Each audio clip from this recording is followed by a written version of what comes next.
Arthur Reynolds raised his glass of premium Cabernet Sauvignon and smiled like a man who had already secured his victory. Across from him, Chloe Sullivan tapped the rim of her crystal glass against his and whispered a toast to Isabella's signature, to North Beacon Capital, and to everything that would finally be theirs. At that exclusive private table in the penthouse of the Pinnacle restaurant in San Francisco, they were not celebrating a sweeping romance. They were celebrating a meticulous corporate strategy to strip a wife of the actual control over 62% of the shares in the lucrative winery her father had painstakingly built over 30 years. Arthur had been relentlessly pressuring Isabella Anderson to sign a massive restructuring dossier for Anderson Estates. He insisted it was an absolutely necessary measure to protect their distribution contracts with international buyers and to aggressively open new markets on the East Coast. What Isabella was not supposed to know, according to his grand design, was that this signature would immediately hand over absolute voting power to North Beacon Capital, a notoriously ruthless investment firm directly linked to Chloe's older brother. Chloe set her glass down softly on the white linen tablecloth and asked in a low, calculating voice what would happen if Isabella changed her mind the following morning. Arthur let out a brief, confident laugh, assuring her that his wife would not waver because Isabella always signed when she believed she was preserving a piece of her beloved father's legacy. Just then, a distinguished older waiter with silver hair approached their secluded table. He carried a small, elegant ivory-colored document pouch between his hands, looking entirely out of place among the lavish desserts and expensive bottles of wine. The waiter placed the pouch directly next to Arthur's porcelain plate with an eerie, almost uncomfortable calmness. He leaned in slightly and announced in a hushed tone that the package had been left explicitly for Mr. Reynolds on behalf of his wife. Arthur did not tear into the pouch immediately, his eyes first catching the prominent gold-embossed seal of a prestigious San Francisco law firm on the front flap. Then, Chloe leaned over, read the neatly printed label bearing the name Teresa Vance, and instantly lost all the color in her face. Inside the pristine pouch lay a crumpled petition for divorce, glossy photographs of a boutique hotel entrance, the confidential North Beacon contract, and a handwritten note from Isabella herself. The note simply stated that she was no longer signing to trust him. She was now signing to stop him in his tracks. In that suffocating moment, Arthur realized with absolute clarity that Isabella was not sitting at home crying or waiting for a phone call. She was already 3 steps ahead of his master plan. To understand exactly how Isabella managed to place that devastating pouch of legal documents onto Arthur's dinner table, one had to rewind exactly 3 weeks to a remarkably quiet October morning in their elegant San Francisco townhouse. It was exactly 8:15 in the morning, and Arthur had already departed, leaving behind the lingering scent of his expensive cologne and a hastily thrown excuse about an incredibly long board meeting up in Napa Valley. Isabella picked up his navy blue suit jacket from the back of a dining chair to take it to the dry cleaners, a mundane habit that goes entirely unthanked after 15 years of marriage. As she routinely slipped her hand into the deep interior pocket, her fingers brushed against a piece of paper folded neatly in half. She did not think anything malicious at first, simply opening it to check if it was a standard corporate expense receipt that needed filing. Suddenly, her eyes locked onto the bold print showing a staggering total of $286, detailing 2 exclusive tasting menus, a rare vintage reserve bottle, and a special surcharge for white lilies delivered to a private booth at the Pinnacle. Isabella stood completely frozen beside the grand mahogany entryway of their home, her mind racing to process the glaring inconsistencies staring back at her. She had explicitly mentioned that very same restaurant numerous times for their upcoming anniversary, but Arthur had always dismissed it, claiming it was drastically overpriced and only meant for flashy people who needed to prove their worth. Yet, the receipt proudly displayed the date of the previous Thursday, the exact same night he had sworn he was having a grueling, late-night dinner with a difficult equipment supplier in the heart of Napa Valley. Her initial reaction was not a fiery, explosive rage, but rather a profound sense of shame for even daring to doubt the man she had loved for so long. For several agonizing minutes, she desperately tried to rationalize the situation inside her head, trying to convince herself that perhaps it was an incredibly important prospective client, or that the floral arrangement was merely a standard part of the luxury restaurant's hospitality. However, the fragile explanations began to crumble one by one under the weight of her own intuition. She slowly walked upstairs to their shared home office, powered up the desktop computer, and opened the synchronized family calendar to investigate the specific date printed on the crumpled receipt. The bright monitor still displayed several outdated synchronization logs from Arthur's personal email account, carelessly left active by a man who believed his wife would never snoop. Isabella did not hack into any protected private folders. She merely followed the glowing digital breadcrumbs that the computer's own operating system left perfectly visible on the screen.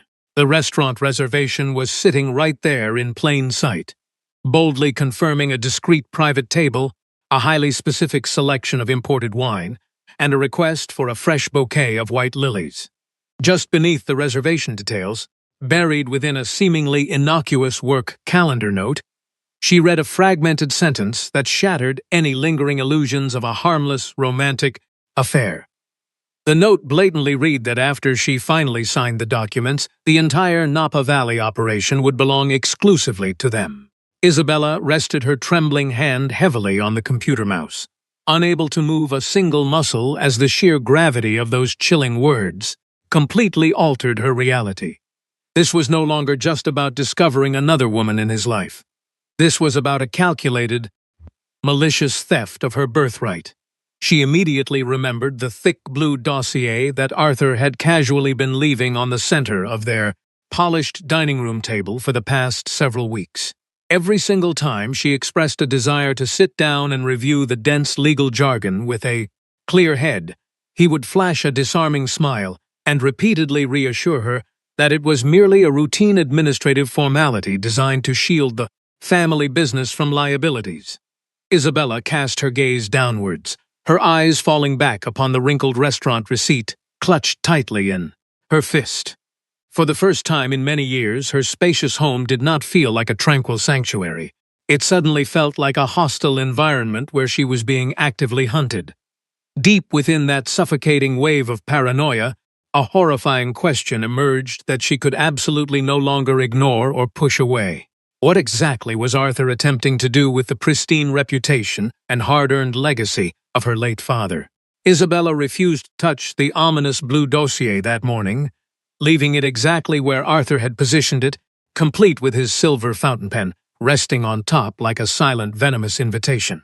Instead, she viewed the innocuous-looking folder not as a helpful corporate update, but as a meticulously crafted trap waiting to spring shut around her life. She retreated back into the home office and quietly clicked the door shut behind her, making absolutely no noise, even though she knew perfectly well she was the only person inside the empty house. That stealthy gesture felt incredibly absurd, yet entirely necessary, marking the exact moment she began to behave as though the very walls of her own home were actively listening to her every move. She forcefully pulled open the heavy-bottomed drawer of Arthur's solid oak desk, frantically searching through neatly categorized folders of winery invoices, travel expense reports, and vendor contracts. Hidden beneath a stack of mundane paperwork, she discovered a pristine white envelope containing a magnetic plastic key card belonging to a lavish luxury hotel located in downtown San Francisco.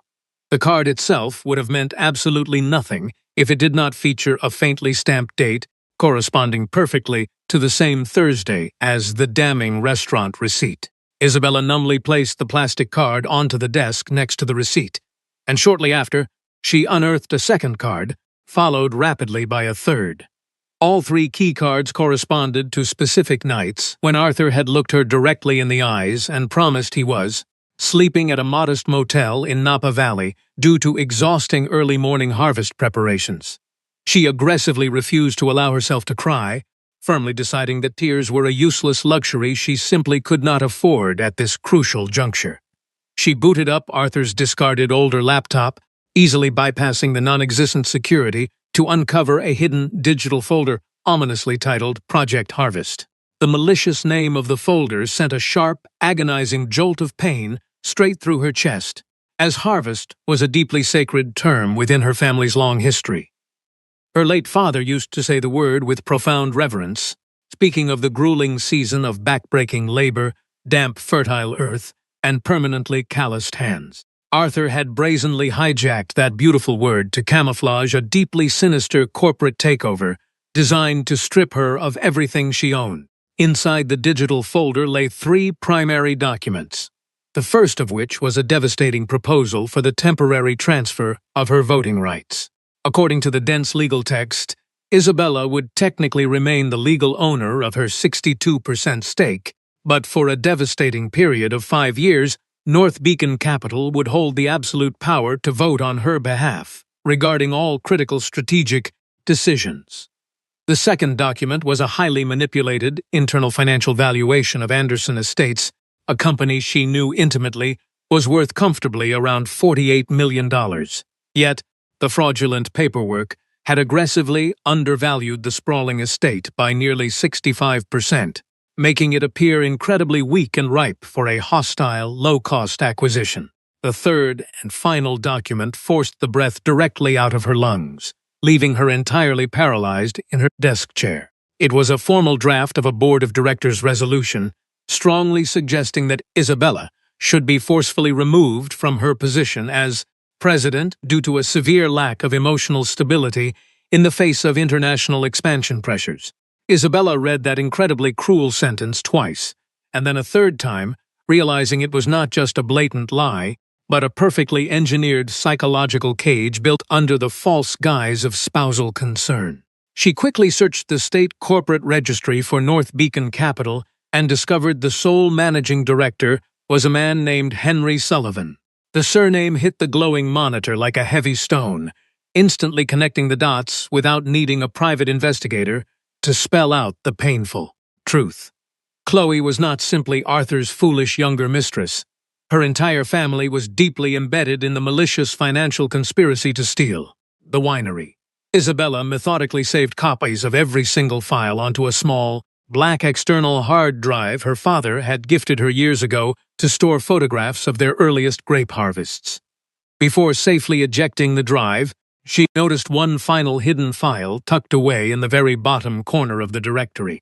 It was not a legal contract or a financial spreadsheet, but rather a comprehensive list of the 12 members of the board of directors, with 3 specific names highlighted in aggressive red ink. Isabella opened the file with a heavy sense of caution that had entirely bypassed mere curiosity and evolved directly into pure, unadulterated survival instinct. The names glaring back at her were Martin Evans, a fiercely loyal old friend of her father, Sarah Palmer, the incredibly strict head of external auditing, and Julian Mitchell, a highly principled, independent advisor who had served the company faithfully for 9 years. Beside each of their names was a brief, sinister note detailing exactly how to manipulate, pressure, or neutralize their specific objections before the final critical vote took place. It was not just a simple corporate roster.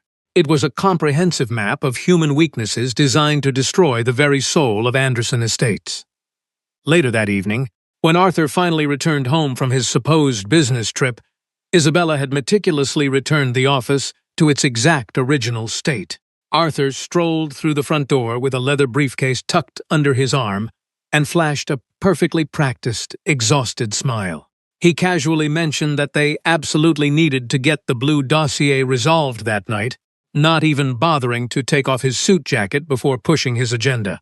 Isabella, who was calmly pouring a fresh cup of dark roast coffee in the bright kitchen, listened to his smooth lies without turning around immediately. She carried 2 steaming ceramic mugs to the dining room table and took a seat directly across from the man who was actively trying to destroy her life. The sheer domestic normalcy of the scene felt incredibly cruel, as the exact same table where they had shared countless family dinners was now the literal battleground where he intended to legally steal her inheritance. Arthur flipped open the blue dossier, smoothly sliding the expensive silver pen toward her hand, softly promising that the technical details had already been thoroughly vetted by their lawyers. Isabella casually flipped past the first few pages, intentionally stopping at the predatory clause regarding the 5 years of surrendered voting rights, and calmly asked him why North Beacon needed to vote in her name. Arthur blinked in mild surprise, briefly losing his composed facade before recovering with a patronizing smile that she used to mistake for genuine affection. He smoothly claimed that a temporary 5 years was necessary because she simply could not be burdened with monitoring every tiny operational decision, insisting the company desperately needed agility that she could not provide.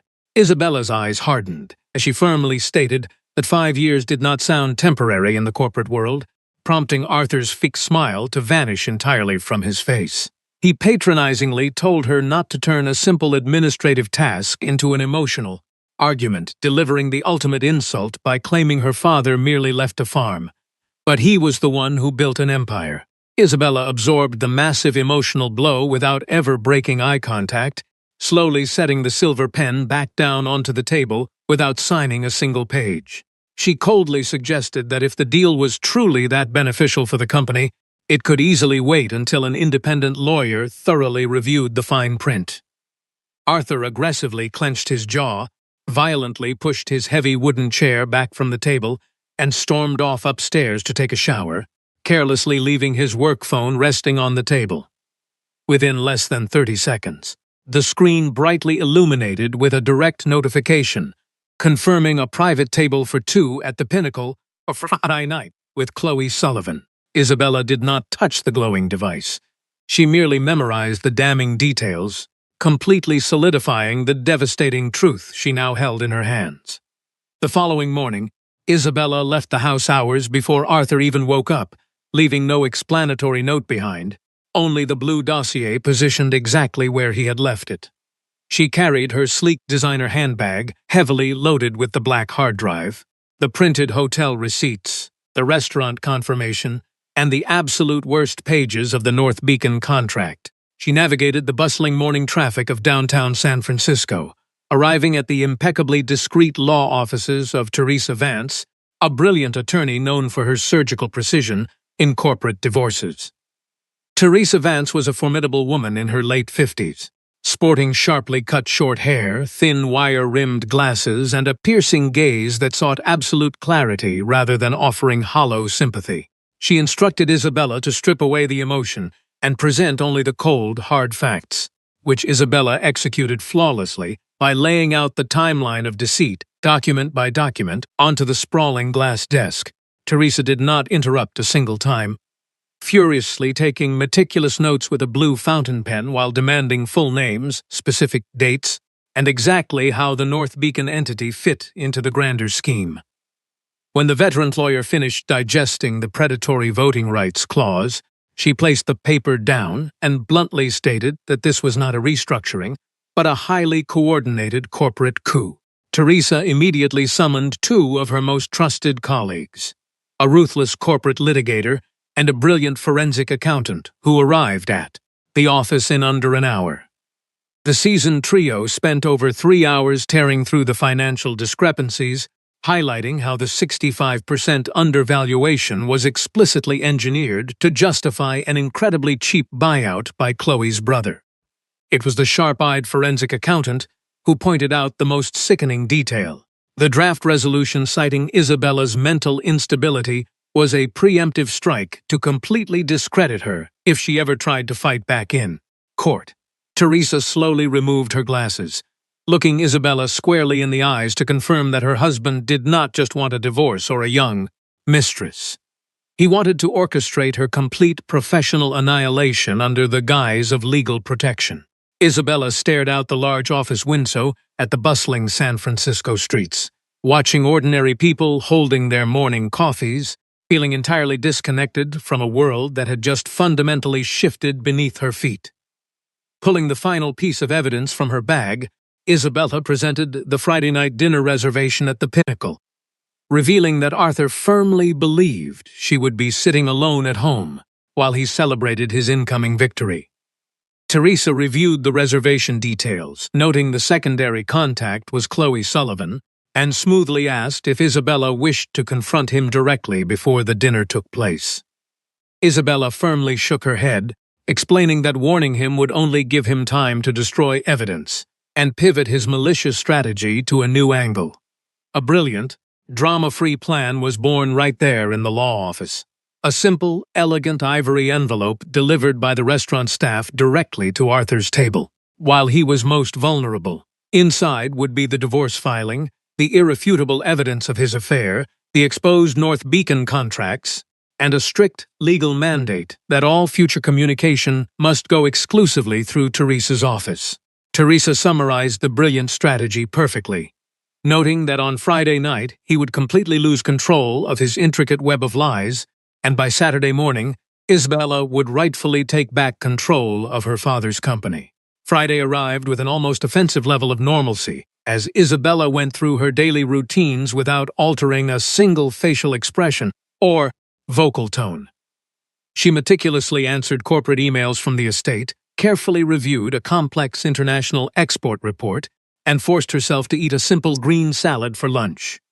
Promptly at 6 o'clock in the evening, Arthur called from his luxury sedan, smoothly lying that he was heading straight up the highway to Napa Valley and telling her not to wait up for him. Isabella stared out her window at the golden fading light hitting the San Francisco skyline, simply telling him to be careful on the road before hanging up the phone.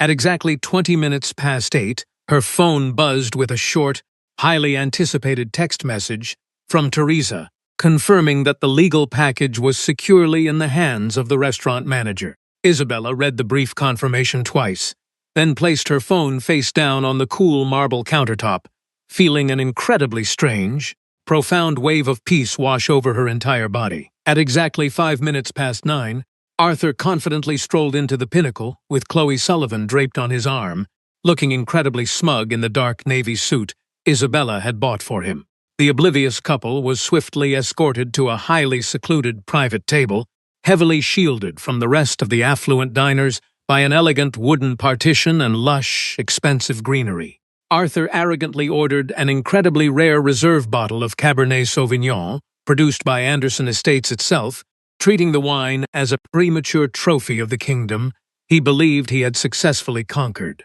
Chloe eagerly raised her glass the moment the dark ruby wine was poured, whispering a toast to Isabella's naivety, to North Beacon, and to the massive fortune that was finally within their grasp.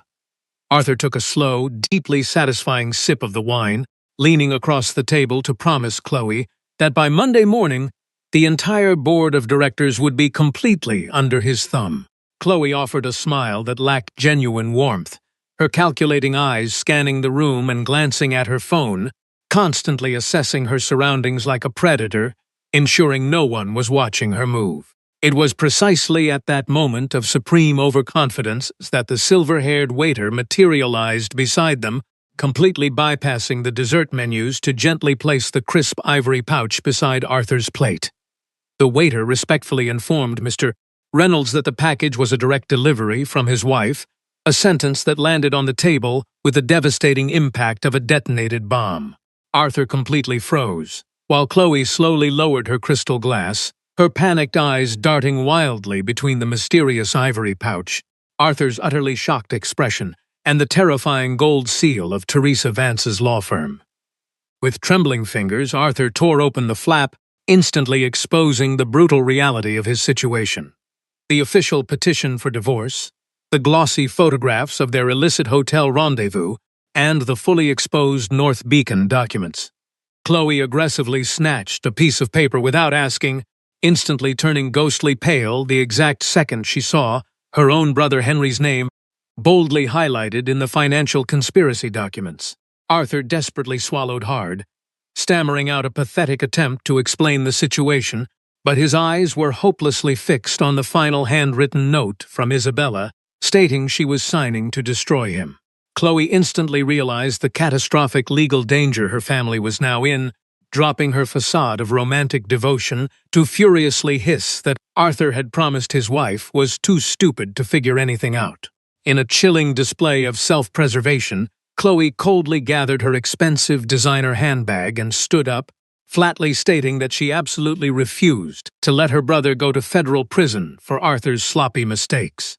She swiftly abandoned him at the table without causing a public scene, leaving Arthur entirely alone with the poured wine, the open divorce papers, and the shattering realization of his complete and total ruin. Arthur's phone immediately began vibrating wildly on the table, displaying the name of Martin Evans, one of the key board members he had planned to relentlessly manipulate the following morning. Arthur simply stared at the vibrating screen, entirely unable to answer the call, fully comprehending that he was not merely losing a comfortable marriage, but rather losing his entire grip on the multi-million-dollar empire. Fast forward to exactly 7:30 in the morning on Saturday, up in the crisp, fog-covered hills of Napa Valley, the bright lights of the Anderson Estates executive boardroom were already aggressively buzzing. Isabella arrived promptly at 7:45, flanked powerfully by Teresa Vance, the ruthless corporate litigator, and the incredibly sharp forensic accountant who had decoded the financial fraud. Isabella entered the room clutching her late father's battered antique leather portfolio, completely ignoring the bewildered whispers of the board members who had been summoned for an unprecedented emergency weekend session. Arthur finally stumbled into the boardroom at 8:05. His hair still damp, his collar hastily buttoned, and a sickeningly desperate fake smile plastered across his sweating face. He immediately attempted to hijack the meeting, loudly proclaiming that his wife was suffering a severe emotional breakdown due to a personal misunderstanding and begging the board not to mix private marital issues with business. Isabella completely ignored his pathetic display, simply opening her father's leather folder, as Teresa seamlessly projected the damning financial documents directly onto the massive screen at the front of the room.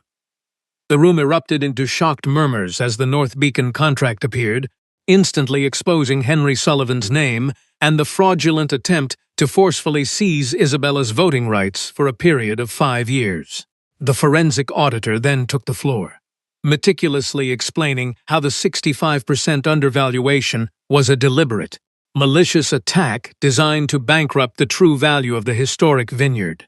The absolute final nail in Arthur's professional coffin was the projection of the drafted board resolution attempting to falsely label Isabella as emotionally unstable, causing Sarah Palmer to angrily demand who authorized such a vicious lie. Arthur remained completely silent, unable to formulate a defense, right before Isabella projected the final, most devastating slide, the list of the 12 board members with 3 names circled in blood red. Martin Evans slowly removed his reading glasses, staring fiercely at Arthur as he read aloud the vicious notes detailing exactly how his family contracts were going to be used to violently blackmail him. Just as Arthur tried to stutter out a pathetic excuse about the documents being taken out of context, his cell phone buzzed loudly on the mahogany table, brightly displaying a frantic message from Chloe demanding he delete all evidence. The entire board stared at the glowing phone in absolute disgust, prompting a swift, unanimous vote that immediately suspended Arthur from every single executive function and permanently blocked all North Beacon operations. As the chaotic meeting finally concluded, the chief financial officer, a man named Marcus, approached Isabella with a fresh folder, whispering that they had just uncovered a second, deeply hidden shadow corporation. The second entity, named High Fog Management, was secretly tied to hundreds of thousands of dollars in unapproved consulting invoices, proving definitively that Arthur had built a secondary pipeline to drain the company's wealth. While this discovery did not change the ultimate outcome of his dismissal, it brutally highlighted the absolute depths of his unyielding greed and the sheer magnitude of the betrayal he had orchestrated under their own roof. Over the next several grueling weeks, the internal audit relentlessly purged every trace of Arthur's influence, while Isabella learned the vital importance of delegating authority to a trustworthy executive team without ever fully disappearing from the helm. She began spending her mornings walking alongside Eleanor, an incredibly seasoned vineyard manager who eagerly taught Isabella the deep, complex agricultural rhythms of the soil that she had neglected during her years in the city. She physically touched the rough bark of the mature vines and the heavy oak of the aging barrels, actively proving to the skeptical workforce that she was not a fragile city socialite, but the true heir to the estate. The legal divorce moved forward with absolute clinical precision, devoid of any screaming matches or dramatic confrontations, replaced entirely by cold signatures and the steady, unyielding march of justice. 3 months later, as the incredibly demanding harvest season finally commenced, Isabella returned permanently to the modest estate house, nestled directly adjacent to the sprawling Napa Valley vineyards. She proudly took her rightful seat at the absolute head of the massive oak planning table, carefully reviewing the incredibly detailed recovery strategies and the newly revised, highly lucrative international export contracts. She placed her father's faded photograph in the center of the table, picked up her favorite pen, and confidently signed her own name on the documents, absolutely certain that no one would ever dictate her choices again. Sometimes profound betrayal does not arrive with loud shouts, violent threats, or aggressively slammed doors. It arrives with a calm, reassuring smile, a legally binding contract placed gently on the dining table, and a trusted voice claiming to know exactly what is best for us while quietly stripping away our fundamental power. Isabella did not successfully save herself because she was born inherently ruthless or cold. She saved her entire legacy because she bravely chose to look the incredibly painful truth directly in the eyes without ever blinking or looking away. She refused to confuse forced peace with genuine loyalty, and she profoundly understood that protecting a long-term relationship must never, under any circumstances, require a person to surrender their own self-respect and dignity. True justice in her remarkable case was not a noisy, dramatic quest for vengeance, but simply refusing to absorb the devastating consequences of another person's calculated deceit, allowing the hard evidence to speak for itself. After surviving a massive betrayal, you absolutely never return to being the exact same person you once were, but that transformation is not a tragedy. It is an evolution. The fragile part of you that shatters is almost always the part that lived quietly asking the world for permission to exist. When that weak shell finally falls away, the person left standing behind is immensely calmer, fiercely awake, and entirely the undeniable master of her own extraordinary life. Isabella permanently lost a comforting illusion, but she managed to recover something infinitely more difficult to build: absolute, unshakable confidence in her own brilliant mind.